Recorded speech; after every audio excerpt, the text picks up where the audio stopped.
1장 9절, 제 성경으로 신약 성경 342쪽입니다. 디모데후서 1장 9절, 저와 여러분 두 번 선포합니다. 하나님이 우리를 구원하사 거룩하신 소명으로 부르심은 우리의 행위대로 하심이 아니요 오직 자기의 뜻과 영원 전부터 그리스도 예수 안에서 우리에게 주신 은혜대로 하심이라. 하나님이 우리를 구원하사 거룩하신 소명으로 부르심은 우리의 행위대로 하심이 아니요 오직 자기의 뜻과 영원 전부터 그리스도 예수 안에서 우리에게 주신 은혜대로 하심이라. 아멘. 오늘 설교 제목은 부르심대로 살자, 부르심대로 살기입니다. 얼마 전에 제가 제 지인의 그 자녀의 돌잔치에 참여했습니다. 돌잔치에 참여하면 의뢰하는 행사가 딱 하나 있습니다. 뭐죠? 돌잡이 하는 거. 돌잡이 할 때 여러 가지 물건들을 넣죠. 돈을 넣기도 하고 연필을 넣기도 하고 또 어떤 경우는 공을 놓기도 하고 어떤 데는 청진기 놓는 사람도 있더라고요. 청진기를 왜 놓을까요? 의사 되라고. 연필 넣는 것은 학자가 되라고. 그러니까 돈을 넣는 것은 사업가가 되라고 그러고. 우리 자녀들 향한 우리 부모님의 또 소망이 있죠. 이 자녀들이 커서 성인이 되어서 좋은 직업, 훌륭한 사람이 되고 이 사회에 또 아름답게 사회를 세워가면서 다음 세대를 이끌어갈 수 있는 지도자가 되게 하는 그런 간절한 소망이죠. 어느 부모도 자녀가 야 너는 이제 커가지고 이 세상 살기 진짜 힘들고 어려우니까 집에만 있어. 달 때 밖에 나가지 말고 내가 너를 새끼 죽을 때까지 다 먹여줄게. 이런 부모는 없을 거예요. 그죠? 자녀들이 사회에서 훌륭한 사람이 되어서 귀한 일을 하기를 바라는 것이죠. 여러분, 하나님 아버지께서도 마찬가지입니다. 우리를 창조하시고 구원하신 이제 목적이 있죠. 저와 여러분을 창조하신 목적, 저와 여러분을 구원하신 목적. 단지 우리를 창조하고 구원하신 목적이 이 세상 살기 힘들고 퍽퍽하니까 나는 예수 믿고 천국 가서 잘 먹고 잘 살아라. 이것만은 아니죠. 이것만은. 이 사회에 빛과 소금이 되기를 원하시죠. 믿습니까? 이 마태복음 5장 14절이죠. 너희는 세상의 빛이다. 세상의 빛이다. 사람이 이제 이 등잔불을 말 아래, 식탁 아래 두지 않고 이제 가장 높은 곳에 두지 않느냐. 또 소금이다. 너는 소금. 이 소금은 이제 화목하게 하는 역할을 하거든요. 갈등과 전쟁이 있는 곳에 화목하게 하는 역할. 이 빛과 소금이 되게 하는 것이 하나님의 뜻이죠. 창세기 1장 28절에 보면은 여기 분명히 선명히 또 계시됩니다.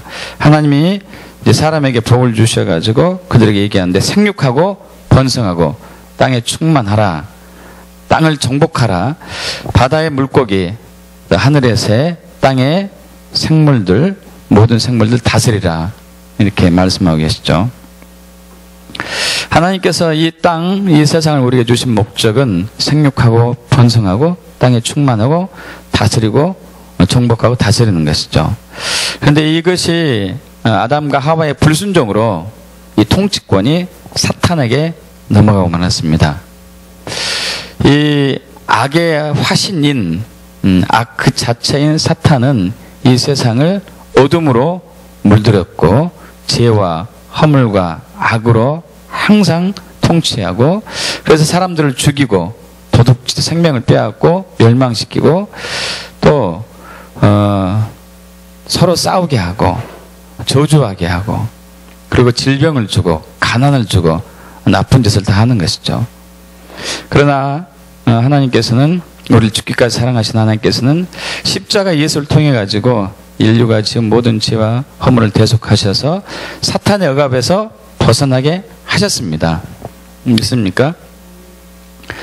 사탄의 통치에서 벗어나게 하신 것이죠. 그래서 다시 처음에 하나님께서 사람에게 주신 그 땅에서 생육하고 번성하고 충만해져서 땅을 정복하고 다스리라 하는 그 사명을 또 회복하기를 원하고 계시고 또 그 일을 하기를 원하고 계십니다. 여기서 이제 충만하다 이런 단어가 나오죠. 네, 생육하고 번성하고 땅에 충만하라. 이 충만하다는 단어가 이게 어떤 의미냐면요. 여러분 잘 아시다시피 가득 채우다는 얘기죠. 가득 채우다. 가득 채우는데 무엇으로 가득 채우는가? 하나님의 영으로 가득 채우는 것을 얘기해요. 하나님의 영으로 가득 채우라. 내 영을 가진 사람들로 가득 채우라는 얘기예요. 이해가시죠? 충만하다는 얘기는 내 영, 하나님의 영, 사탄의 영이 아니라 귀신의 영이 아니라 하나님의 영을 가진 사람들로 가득 채우라는 얘기죠. 이 얘기는 무슨 얘기죠? 믿지 않는 영혼들에게 복음을 전하고 하나님 나라를 선포함으로 인해 가지고 그들이 예수 그리스도를 마음으로 영접해 가지고 성령이 하나님의 영이 그들 안에 거하게 해서 하나님의 영을 가진 사람들로 이 땅을 가득 채우라는 그런 부르심이 있는 것이죠. 그래서 하나님은 교회를 통해서 이 혼탁한 세상을 깨끗하게 하며 어두운 세상을 밝게 비치게 하며 또 전쟁이 있는 곳에 평화를 주기를 원하십니다.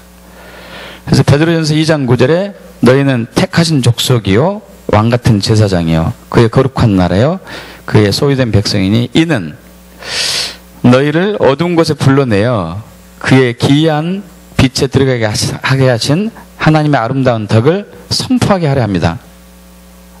자, 저와 여러분이 어둠의 나라에서 하나님 나라로 입성했습니다. 믿습니까? 사탄의 억압으로부터 자유하게 되어서 예수의 통치 아래 우리는 회복이 된 것이죠.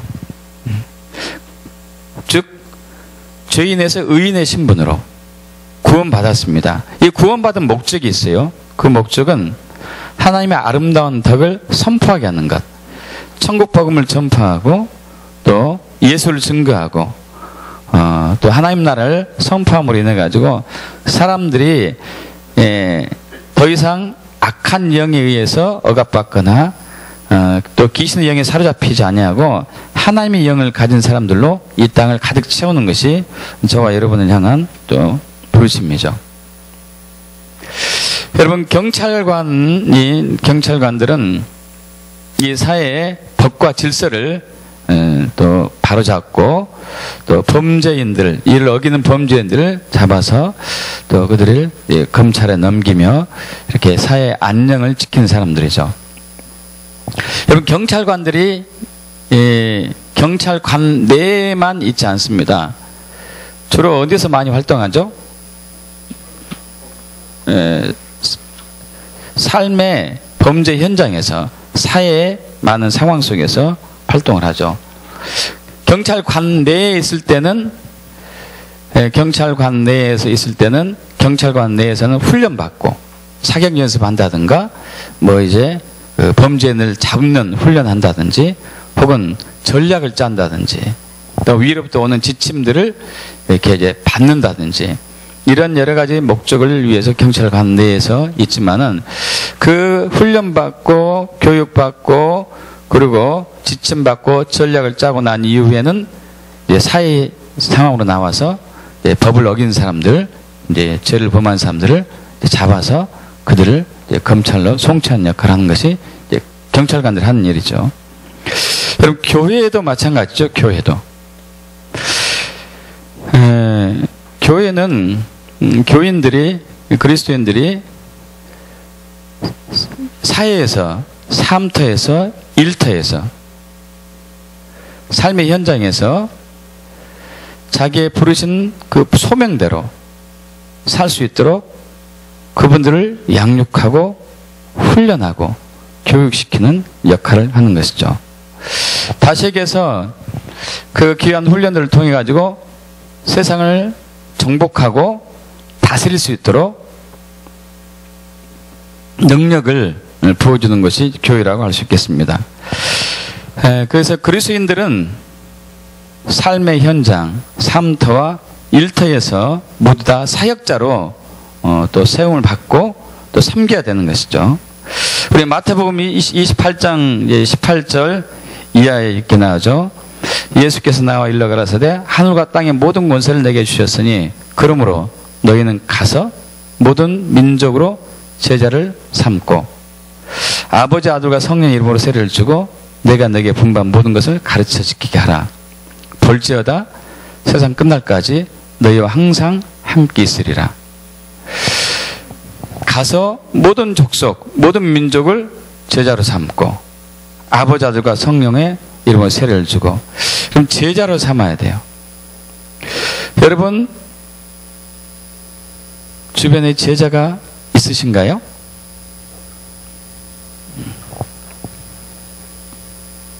여러분의 제자가 있습니까? 그럼 제자가 아직까지 한 사람도 없다면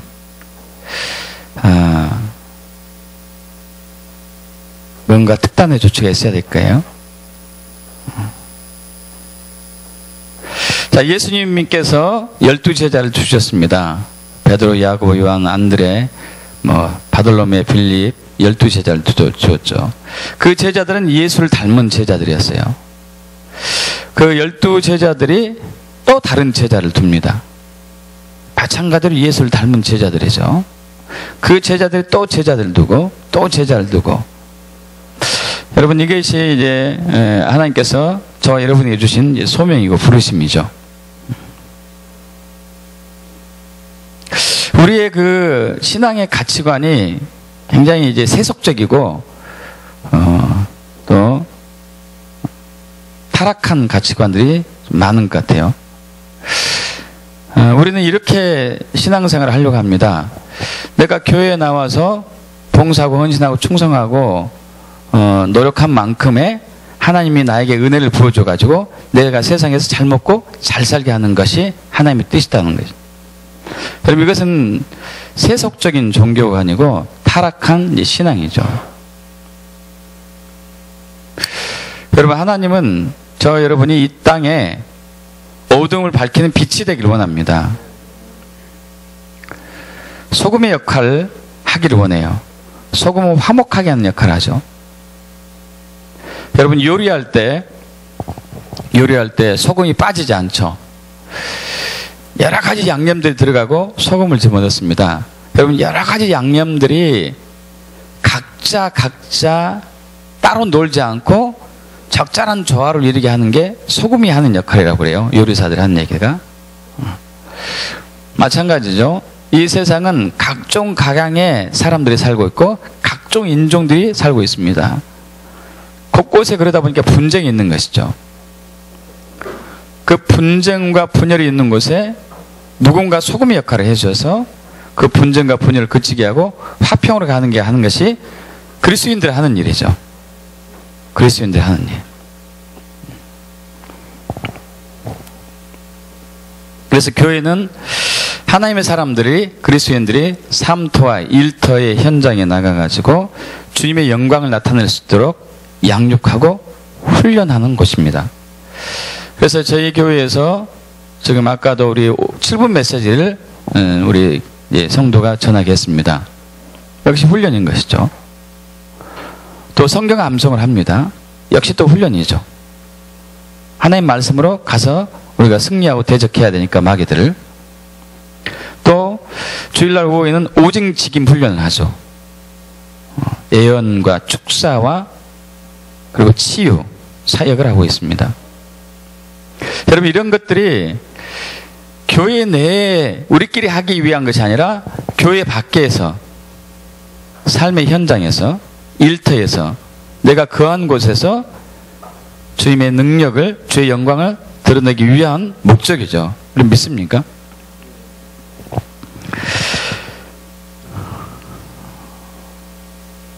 그래서 오늘은 우리 디모데후서 1장 9절의 말씀이 저와 여러분의 삶 속에서 그대로 재현되길 원합니다. 다시 한번 우리 합독해 볼까요? 두 번 선포합니다. 디모데후서 1장 9절 하나님이 우리를 구원하사 거룩하신 소명으로 부르심은 우리의 행위대로 하심이 아니요 오직 자기의 뜻과 영원 전부터 그리스도 예수 안에서 우리에게 주신 은혜대로 하심이라. 하나님이 우리를 구원하사 거룩하신 소명으로 부르심은 우리의 행위대로 하심이 아니요 오직 자기의 뜻과 영원 전부터 그리스도 예수 안에서 우리에게 주신 은혜대로 하심이니라. 아멘. 부르심을 소명이라고 또 하죠. 소명, 부르심 혹은 콜링이라고 합니다. 콜링. 여러분, 이 부르심은 이미 창세전에 계획이 됐다고 말씀하고 있어요. 저와 여러분이 태어나기도 전에 이미 저와 여러분을 향한 계획이 있다는 얘기죠. 그래서 이 다윗 왕이 시편 우리 139편 16절에 얘기합니다. 내 형질이 이루어지기 전에 주의 눈이 나를 봤고 나를 위하여 정한 날이 하루도 되기 전에 주의 책에 다 기록이 되었습니다.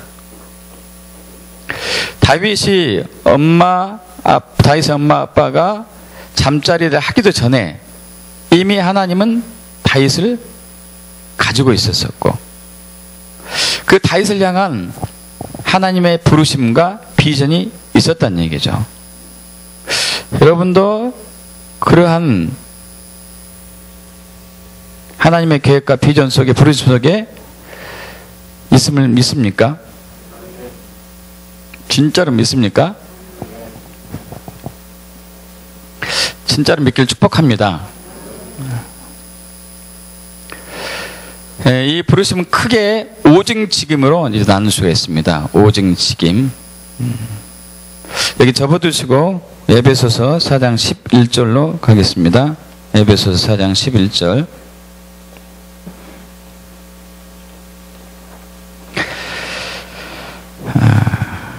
함께 합독합니다. 그가 어떤 사람은 사도로, 어떤 사람은 선지자로, 어떤 사람은 복음 전한 자로, 어떤 사람은 목사와 교사로 삼으셨으니 하면서 이는 성도를 온전하게 하여 봉사 일을 하게 하며 그리스도의 몸을 세우게 하고 또 우리가 다 하나님 아들 믿는 것과 아는 일에 하나가 되어 온전한 사람을 이루어 그리스도의 장성한 분량에 충만되게 이르게 하는 것. 교회를 이렇게 세워가며 있어서 교인들이 하나님의 부르심에 순종할 수 있도록 교회는 그들을 훈련하는데 각자 부르심이 크게 오증직임으로 나눠져요. 사도, 선지자, 복음 전환자, 목사, 교사. 여러분들은 이 5개 중에 하나 혹은 둘 혹은 셋을 이렇게 감당하게 되죠. 사도 바울 같은 경우는 교사, 사도, 전도자로 부르심을 받은, 기름 부으심을 받았어요. 그래서 그는 로마서 1장 1절에 얘기하죠. 예수 그리스도의 종 바울은 사도로 부르심을 받았다고 그래요. 사도로. 그 전에 교사란 직분이 있었어요. 교사. 그 다음에 사도였고 그러면서 전도자로, 복음 전도자로 이렇게 되는 것이죠. 여러분은 어떤 직임이 있는 것 같아요? 어떤 부르심이 있는 것 같습니까? 그것을 모르고 있다면은 이제 답답할 노릇이죠. 답답할 노릇이에요. 우리가 어떠한 삶을 살든지 어떤 직업을 가졌든지 어디에 있든지 가정에 있든지 직장에 있든지 사업을 하든지 또 직업이 뭐 의사든지 국회의원든지 청소부든지 간호사든지 관계없습니다. 우리는 부르심이 있어요. 복음을 위한 부르심이에요. 할렐루야. 복음을 위한 부르심. 로마서 1장 1절 제가 읽을게요. 예수 그리스도의 종 바울은 사도로 부르심을 받아 하나님의 복음을 위하여 택정함을 입었으니 하나님의 복음을 위하여 택정함을 입었으니 하나님이 저와 여러분을 부르신 것은 구원하시고 부르신 것이 있어요. 먼저 구원이 먼저죠. 그 다음에 부르셔요. 자, 우리 디모데후서 1장 9절로 다시 넘어가죠. 하나님이 우리를 구원하사 거룩하신 소명으로 부르심은, 자, 구원하고 구원으로 끝난 게 아닙니다. 거룩하신 소명으로 부르셔요. 할렐루야. 거룩하신 소명으로 부르십니다. 구원으로 끝난 게 아니에요. 거룩하신 소명으로 부르신 거예요. 하나님의 복음을 위해서, 하나님 나라를 위해서, 천국을 위해서 우리를 부르신 것이죠. 그 부르심이 오직직임 중에 한 분야가 한 부분이 되죠.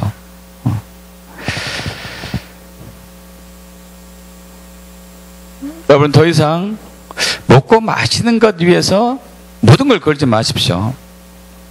우리가 모든 걸 걸어야 하는 것은 예수와 복음과 하나님 나라를 위해서 모든 걸 걸어야 되는 것이에요. 그게 우리 부르심입니다. 저와 여러분에게 주어진 직업들과 삶의 현장이 있어요.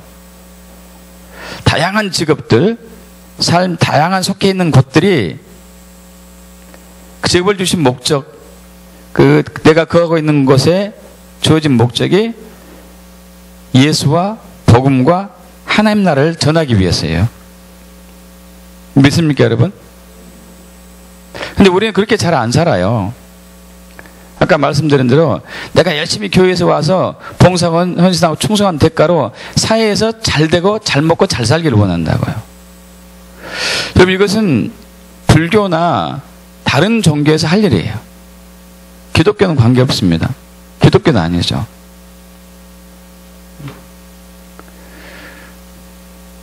이건 거짓 신앙이죠. 잘못된 신앙이에요.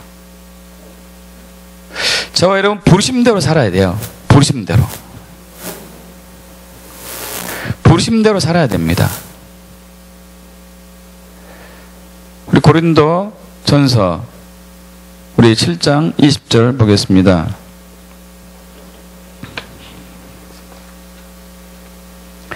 고린도전서 7장 20절.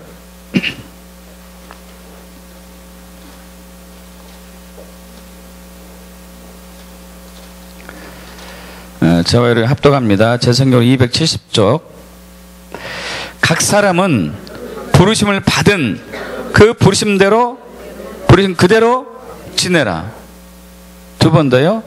각 사람을 부르심을 받은 그 부르심 그대로 지내라. 각 사람은 부르심을 받은 그 부르심 그대로 지내라.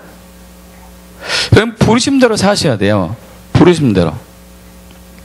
부르심이 뭔지 잘 모르시는 분들은 여쭤보십시오. 우리 에베소서 1장 17절 이하에 지혜와 계시 영이 너에게 임해서 하나님을 알게 하시고 너의 마음의 눈이 밝혀져 가지고 그 부르심의 소망이 무엇인지 알게 하기를 원한다. 여쭤보세요. 지금 제가 사도적인 부르심이 있습니까? 선지자적인 부르심이 있습니까? 전도자의 부르심이 있습니까? 교사의 부르심이 있습니까? 목사의 부르심이 있습니까? 여러분, 그렇다고 목사의 부르심이 있다 해서 신학을 꼭 하라는 얘기는 아니에요. 신학을 하지 않아도, 목사 안수를 받지 않아도 목사의 기름 부으심을 받을 수가 있는 것이죠.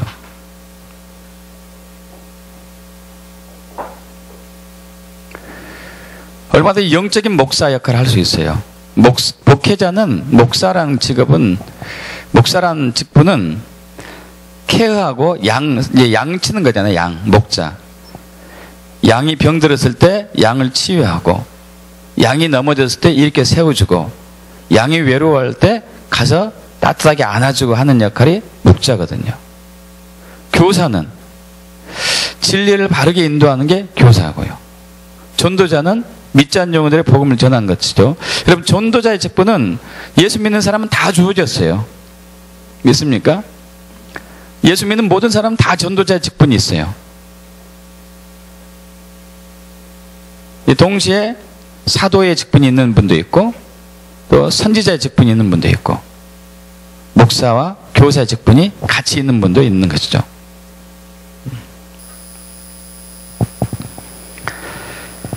주님께 여쭤보십시오. 모르는 분들은. 근데 대부분 알아요. 내가 뭔지. 일단 기본으로 전도자예요. 믿습니까? 여러분, 전도로 부르심을 받았으면 믿습니까? 전도자로 부르심 받았어요. 이미 창세 전부터. 사도와 선지자와 교사와 목사는 또 다른 이제 부르심이 있기 때문에 그런데 이제 주님께 여쭤봐야 되겠죠. 여러분, 우리는 하나님 나라와 복음을 위해서, 예수를 위해서 이 땅에 살고 있습니다. 그래서 우리가 삶의 현장에서 항상 우리는 우리의 부르심에 온전히 순종하면서 나가야 되는 것이죠. 여러분, 부르심에 순종한 사람들에게 하나님이 기름 부어 주십니다.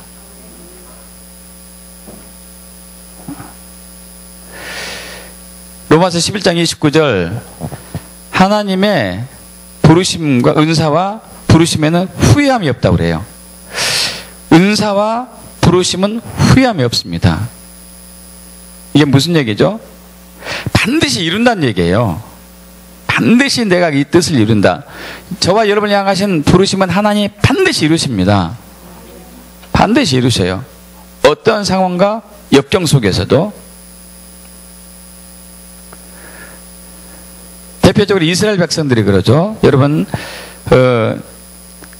4,000년 전 아브라함에게 하나님께서 아브라함을 향하신 부르심이 있었습니다. 이제 너는 너의 부모 친척 아비 집을 떠나가지고 내가 너에게 지시할 땅으로 가라 하면서 부르심을 줘요. 세 가지 부르심을. 내 후손을 많아지게 할 것이고, 너로 말미암아 민족이 복을 받게 할 것이고, 너는 복의 근원이 될 것이고, 땅을 차지하게 될 것이고. 이 부르심이죠. 그리고 아브라함이 죽고 난 이후에 400년이 훨씬 지나고 나서 하나님이 그 아브라함을 향하신 부르심을 성취하여 가십니다. 그래서 430년 동안 애굽에서 종살이하고 있었던 이스라엘 백성들을 모세를 통해 가지고 해방시키잖아요. 자, 그래서 아브라함에게 약속한 그 가나안 땅으로 이스라엘 200만 명 이스라엘 사람들을 애굽에서 해방시켜서 가나안 땅에 들어가게 하십니다. 그들이 만 2년을 광야 생활을 거치고 난 이후에 이 가나안 땅 입성을 눈앞에 두고 있어요. 근데 그 전에 12명의 정탐꾼을 모세가 보내죠. 갈렙과 여호수아를 비롯한 12명의 정탐꾼을 가나안 땅에 보내가지고 40일을 정탐하게 하고 나서 보고를 받습니다. 그런데 40일 정탐하고 온 이 정탐꾼들, 12명의 정탐꾼들 중에서 10명이 거기 가니까 물론 이제 포도송이가 사람 머리통만 하고 젖과 꿀이 흐른 땅이긴 합니다마는 거기 사는 사람들이 기골이 장대하고 힘이 세고, 거기에 비하면 우리는 완전히 그 황소의 개구리 같다. 우리는 그들을 이길 수 없다. 도저히 안 된다. 우리는 그곳을 들어갈 수 없다. 여러분, 그들을 향한 부르심이 뭐죠? 가나안 땅에 입성하는 거예요. 그죠? 가나안 땅을 차지하는 거죠. 가나안 땅. 근데 거기서 그들이 거절해요. 거부를 합니다. 갈렙과 여호수아는 아니다, 갈 수 있다. 하나님이 함께 하시니 우리는 그곳을 차지할 수 있다고 하고, 10명은 반대하고, 10명의 반대 소리에 귀를 기울이는 이스라엘 모든 백성들이 갈렙과 여호수아를 죽이려고 가죠. 그때 하나님이 나타나셔요. 하나님이 나타나셔가지고 그들 진노하면서 그들을 쓸어버린다고 얘기하니까 모세가 또 중보기도 합니다. 이 백성 쓸어버리면 어떻게 하겠습니까? 하나님이 힘이 없어가지고 이 가나안 땅에 얘들을 들이지 못하게 한다고 사람들 얘기하지 않겠습니까? 이 백성 살려주세요. 하나님이 뜻을 더럽게 살려주긴 하는데, 너희가 나를 믿지 않았기 때문에 너희가 정탐한 40일을 하루를 1년으로 계산해가지고 40년을 가나안 땅을 들어가지 못하고 광야에서 방황하게 만들겠다. 그러고 나서 너희 1세대는 다 죽고 너희 후손들 2세대만이 가나안 땅에 들어갈 것이다. 여러분, 하나님의 부르심은 분명히 이루어졌습니다. 이루어졌어요. 근데 누구를 통해서 이루어집니까? 믿는 자를 통해서요. 믿는 자를 통해서. 여러분에게 부르심이 있으면 믿습니까? 근데 부르심이 있다면 왜 여러분의 삶의 목적이 부르심에 순종한 삶이 아니고 세상에 있는 것을 잡으려고 세상의 성공을 위해서 사는 삶의 모습이죠?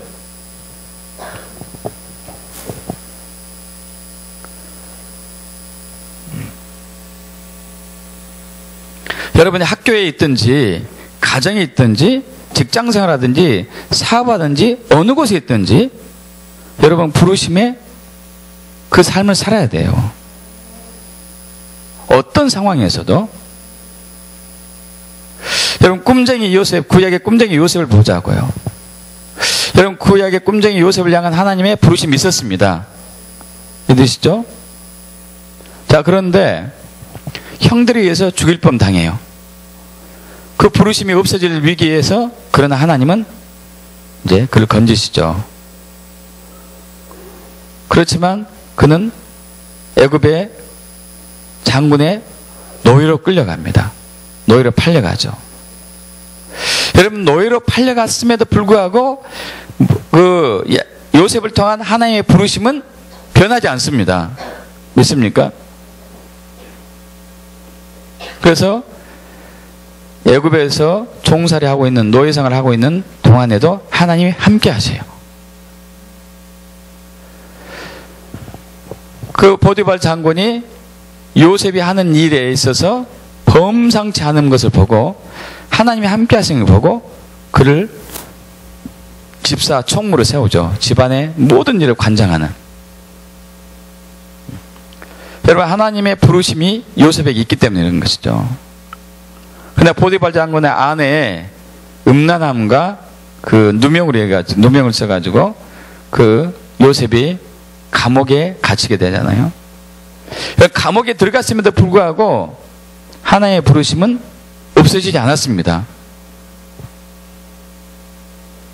정말 처참한 상황입니다. 여러분 같으면 어때요? 여러분이 노예로 끌려왔어요. 부르심을 받았는데 이제 나의 부르심은 끝이구나. 이것도 부족해서 감옥에 갇혔어요. 누명 쓰고. 이제 나의 부르심은 없구나. 이렇게 생각하지 않을까요? 여러분이 삶이 바삐 돌아갈 때 어떻게 대처합니까? 여러분의 부르심은 없어지는 거예요. 대부분. 그게 전념이에요. 그리고 바삐 돌아가는 상황 속에 부르심은 까맣게 잊어버리고.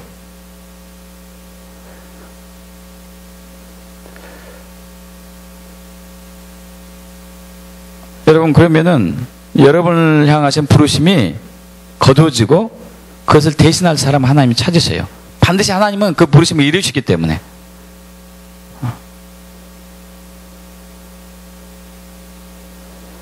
여러분 이승만 대통령이 한성 감옥에 있었을 때에 사형 선고를 받고 한성 감옥에 있었을 때에도 그는 성경을 통해서 구원을 받고 구원받은 그는 한성 감옥에 갇혀 있는 중범죄들에게 죄인들에게 복음을 전합니다. 간수들에게도 복음을 전해요. 할렐루야. 목에 엄청난 한 20kg 가까운 칼을 차고 있으면서도 성경을 보고 기도하고 복음을 전해요. 근데 대부분의 우리 그리스도인들은 삶에 조그만 어려움이 있다거나 조그만 변화가 있다면은 그렇게 살지 않죠. 거기에 전념하는 거예요. 전념.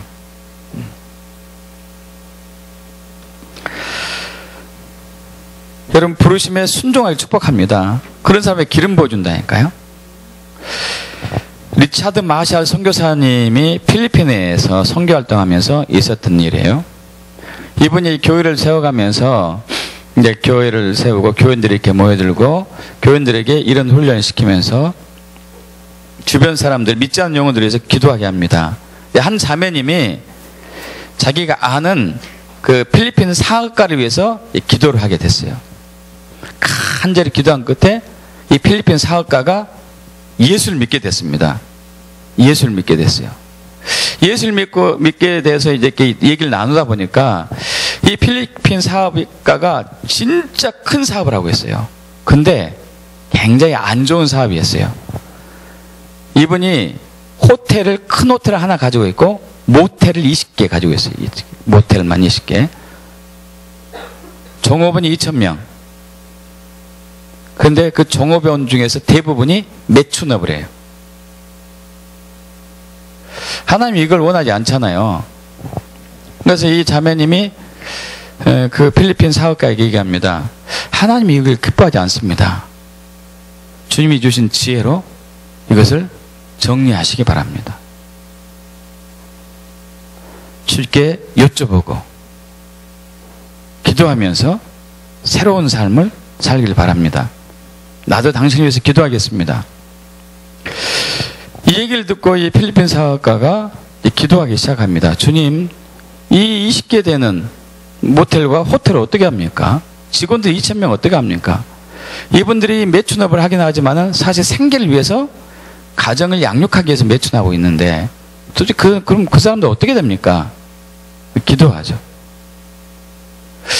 기도하는 가운데 하나님이 지혜를 주시는 거예요. 하나님께서 지혜를. 그 매춘업에 뛰어든 그 여성들을 변화시키고 예수 믿게 하고 새로운 직업을 알선해주고 하면서 그들의 삶의 변화가 있게 하는 거죠. 여러분, 놀라운 이야기가 이제 나중에 나타나는데요. 7년 후에 2,000명 직원 중에서 1,700명이 예수를 믿어요. 20개 모텔 중에서 19개가 바뀌어요. 하나만 남기고 매춘업을 다 포기하고 딱 하나만 남았어요. 매춘업에 종사한 수많은 사람들이 예수를 믿고 건전한 직업을 갖고 가정을 양육하게 돼요. 그래서 이 리차드 마샬 이 선교사님이 이분을 미국에 초청해가지고 간증을 좀 해달라고, 간증 좀 해주세요. 이분이 정중하게 거절합니다. 자기에게 준 하나님의 부르심은 2,000명 대부분을 다 예수 믿게 하고 남은 모텔 하나마저도 매춘업을 놓고 건전한 사업을 하는 것입니다. 그때까지 제가 유보해 놓겠습니다.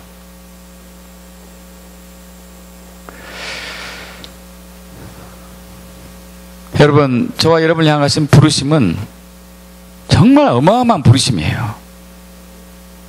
믿습니까? 엄청난 부르심이에요. 이 어두운 세상에 빛이 되는데 엄청난 것이죠. 여러분, 캄캄한 밤에 산에서 길을 잃었을 때 한 가닥 빛이 있으면 소망이 생기죠. 소망. 여러분, 지금 이 세상에 사는 사람들은 자기 나름대로 열심히 살고 있지만 사실 그들은 캄캄한 밤에 산길을 헤매고 있어요. 캄캄한 밤에 앞이 보이지 않는 칠흑 같은 어둠 속에서 항해를 하고 있어요. 어디로 갈 줄 몰라가지고 이리도 가봤다가 저리도 가봤다가 목적지 없이. 이때 누군가 빛이 돼줘야 되죠. 여러분의 그 빛을 바라고 있어야 돼요. 이 더럽고 혼탁한 이 세상을 정화시켜야 되죠. 할렐루야. 여러분, 직장에서, 학교에서, 사업장에서 정말 기도하세요. 주여, 이 직장을 변화시켜 주시옵소서. 이 학생들을 변화시켜 주시옵소서. 이 사업장을 통해서 주님의 선하심을 나타내게 하여 주옵소서. 오츠만 리가 학창시절 때, 대학교 생활 때 39명이 정원이었는데 자기 혼자 빼고 39명이 다 예수를 안 믿었어요. 졸업할 때 39명이 다 예수를 믿었습니다. 매일매일 39명의 불신 친구들 위해서 기도했어요. 그들을 섬기고 돌보고. 그들이 예수 믿었어요. 여러분, 학생들 학교에서 도대체 뭐합니까? 수많은 학생들이 죽음의 길로 가고 있는데, 지옥으로 가고 있는데 도대체 뭐하죠? 여러분 잘 먹고 잘 살려고 열심히 뭔가 합니까? 여러분이 직장에서 여러분 뭐 하십니까? 사업장에서, 가정에서.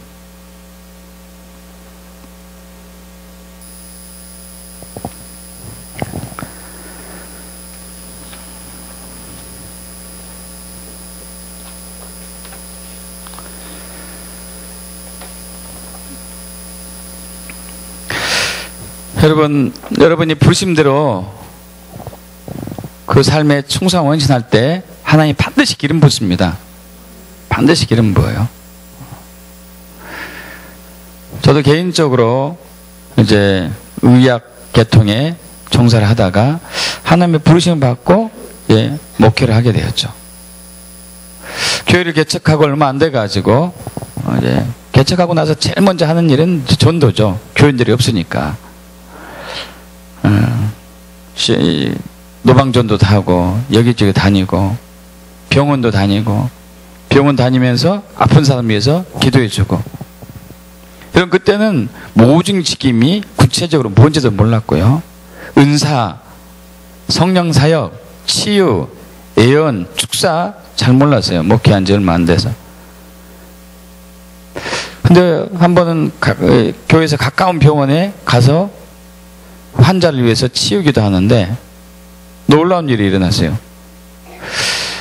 근데 그분이 교통사고 나가지고 오토바이를 타고 가다가 교통사고 나가지고 척추를 다쳤습니다.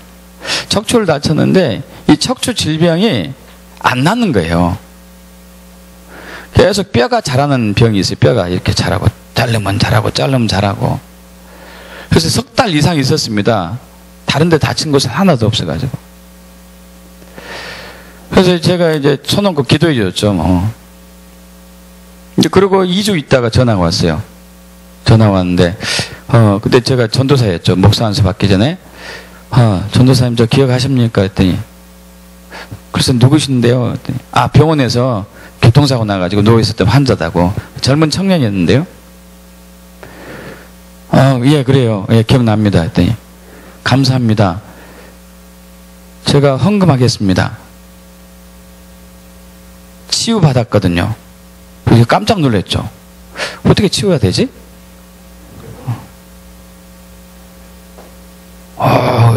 그 사람 날 때 된 거 난 거 아니야, 이거?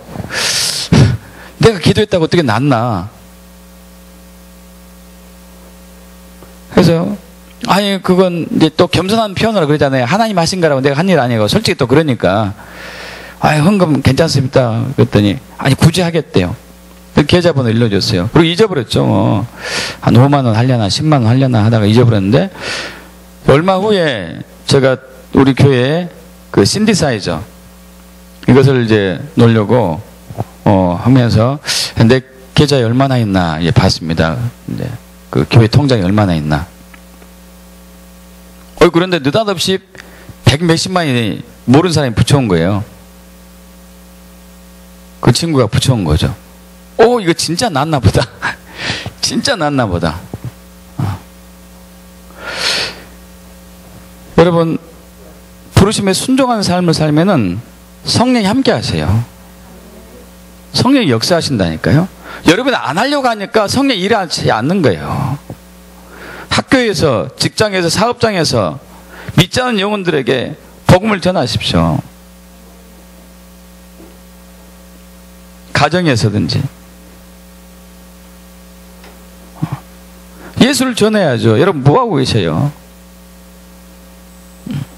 핑계는 갖가지 핑계를 다 대죠. 갖가지 핑계는. 목사님 제가 얼마나 바쁜지 아세요? 여러분 부르심이 있다니까요. 부르심이.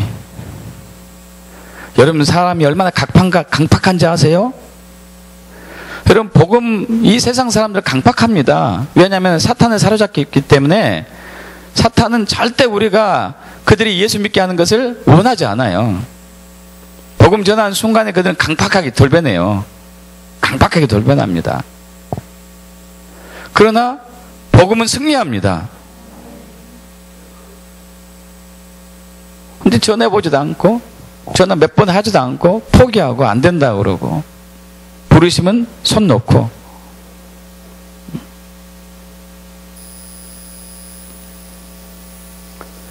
그럼 진짜 예수를 믿는 걸까요, 우리가?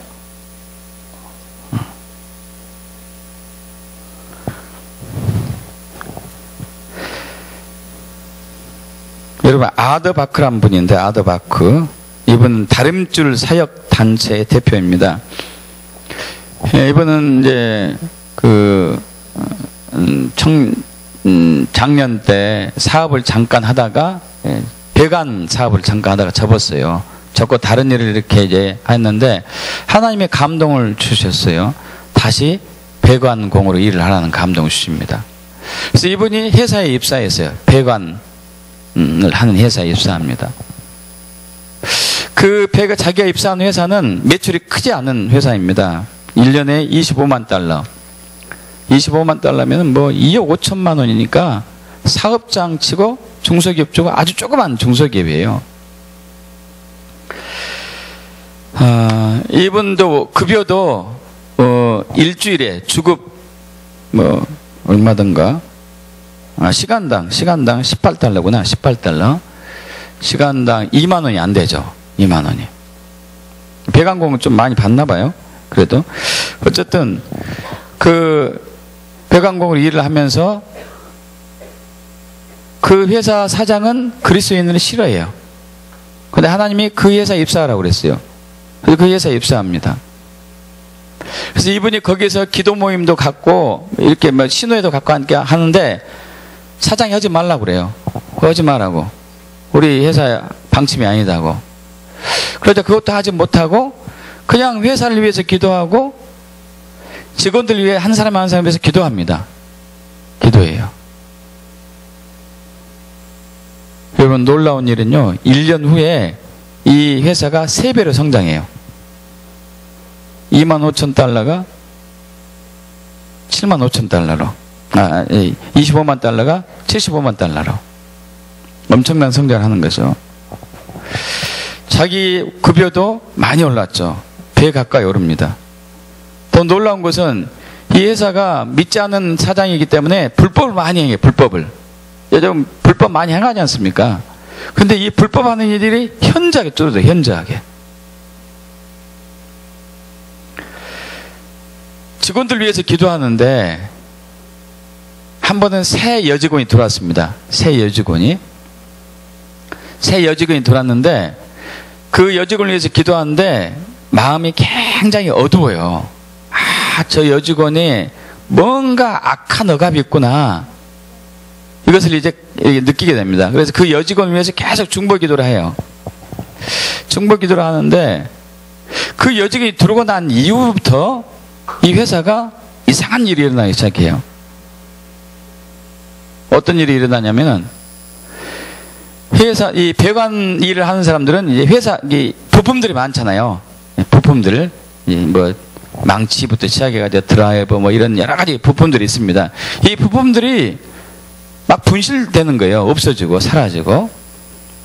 그리고 계약을 했던 사람들이 계약을 끊고 또 배관 일을 가서 일을 봤는데 잘못됐다고 컴플레인이 많이 들어오고 이러는 거예요. 그래서 하나님 도대체 뭡니까 하는데 보니까 이 여직원이 악한 영, 희생의 영이라고 있습니다. 희생의 영. 그러니까 희생제물로 사탄이 그 여인을 잡아놓은 거예요. 그 여인을 통해서 그 여인 가정과 그 여인이 주변의 많은 사람들을 무너뜨리고 파괴시키는 거죠. 이미 이 여인은 이 회사에 입사하기 전에 자동차를 도둑 맞았고 집주인으로부터 굉장히 끔찍한 일을 당했어요. 세들을 샀는데 갑자기 세를 올려달라고 그러고 아니면 방 빼라고 얘기하고, 그리고 남자친구를 오랫동안 사귀었는데 남자친구가 이유도 없이 결별하고 자기를 욕하기 시작했고 엄청난 상처를 많이 받았죠. 엄청난 상처를. 그런 상황에서 전에 달렸던 직장도 잘리고 해가지고 여기 들어온 거예요. 여기 들어왔는데 희생의 영은 계속 그 여인을 따라가면서 그 여인과 그 여인의 주변의 삶을 사람들을 파괴시키기 시작하냐. 근데 이 아드바크라는 사람이 계속 그 여인을 위해서 기도합니다. 영적 대결하는 거죠. 영적 대결. 그리고 나중에 영의 정체를 알았어요. 희생의 영이라는 것은. 빅팀, 고스트, 희생의 영이라는 것을 알았어요. 근데 이제 이것을 쫓아내려면 그 여인이 동의를 해줘야 되거든요. 인정을 해줘야 되죠. 그래서 그 여인과 그 새 여직원과 대화를 합니다. 그 많은 어려움을 당하신 걸로 알고 있습니다. 여러 번 만나죠. 여러 번 만났습니다. 결국은 이제 그 여인이 자기의 모든 괴로움을 실토하고 이 지긋지긋한 삶에서 벗어나기를 원하고 있고 어떻게 하면 할지 모르겠다고 막 눈물로 호소하죠. 그래서 이 아드바크란 이분이 이 얘기를 해주죠. 당신은 당신 원해서 된 게 아니고 희생의 영이 당신을 억압해가지고 당신의 개인의 삶을 파괴하고 있고 지금 당신을 통해서 공동체를 파괴하고 있습니다. 당신이 지은 죄를 모든 죄를 회개하고 예수를 주님으로 영접하십시오. 그리고 당신과 나가 힘이 합해가지고 어둠의 영을 대적하면 물러갑니다. 이 여인이 그렇게 하겠다 하고 그날부로 예수를 주님으로 영접했습니다. 그리고 아드바크하고 그 새 직원하고 같이 힘을 합해서 축사를 했어요. 예수 그리스도 명하니 희생영은 떠나갈지어다. 이 여인을 제물로 삼아가지고 이 여인을 통해서 주변에 악한 일을 하고 있는 이 악한 영은 사라질지어다. 예수 명한 곳에 가서는 다시 오지 말지어다. 여러분, 그 여인이 그날부터 자유함을 얻었어요. 회사는 그때부터 다시 안정을 찾았습니다. 여러분, 그리스도인은 바로 이런 일을 하는 거예요. 믿습니까?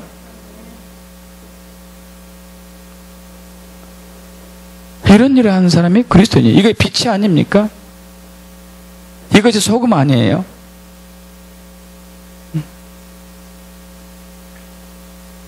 여러분, 주일날 오후에 오정지금 왜 하죠? 왜 해요? 여러분, 왜 하려고 합니까? 여기서 내가 이렇게 잘 맞춘다 하고 자랑하려고 우리끼리?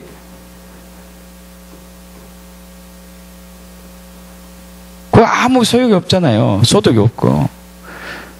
삶의 현장 가가지고 사회에 나가가지고 뭔가 해야 되죠.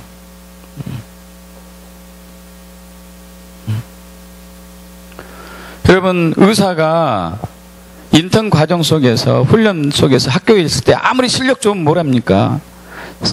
진짜 환자를 대상으로 해가지고 실력이 나타나야 되죠.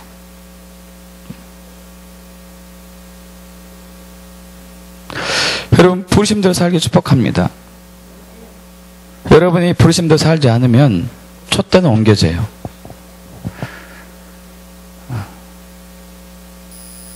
다른 사람에게 전해지는 것이죠.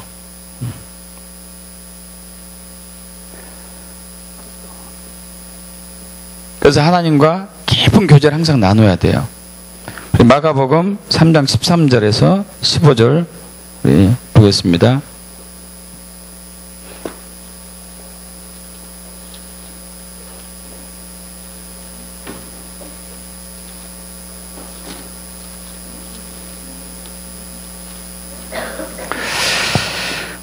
합독합니다.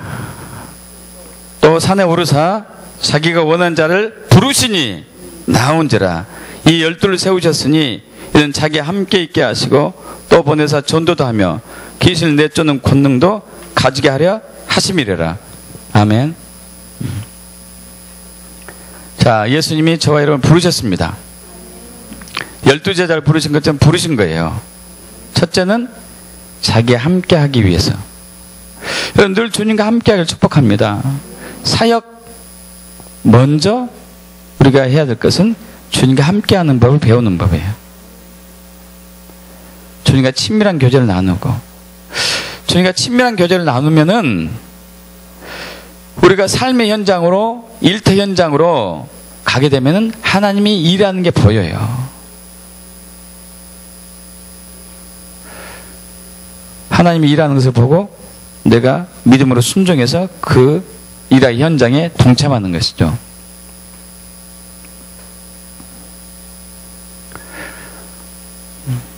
하나님의 부르심은 절대 후회하심이 없습니다. 반드시 이루실 거예요. 여러분이 믿기만 하면.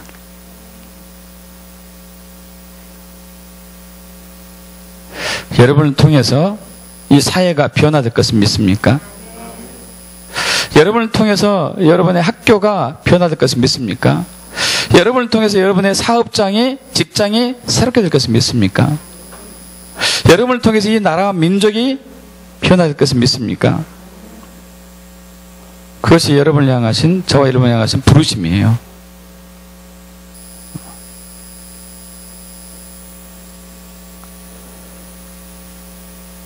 여러분 가정 내에 믿지 않는 분들을 위해서 기도하고, 여러분 학교에서, 직장에서, 사업장에서 믿지 않는 사람들을 위해서 기도하고,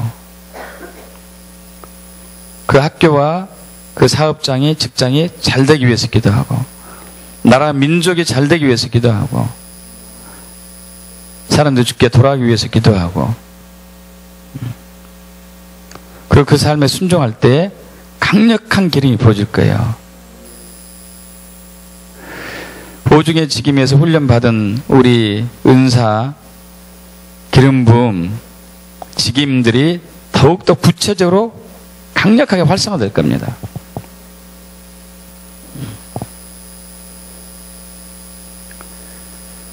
할렐루야. 저와 여러분은 거룩한 나라로 부르심을 받았고, 왕같은 제사장으로 부르심을 받았고, 그의 소유된 백성으로, 택하신 족속으로 부르심을 받았습니다.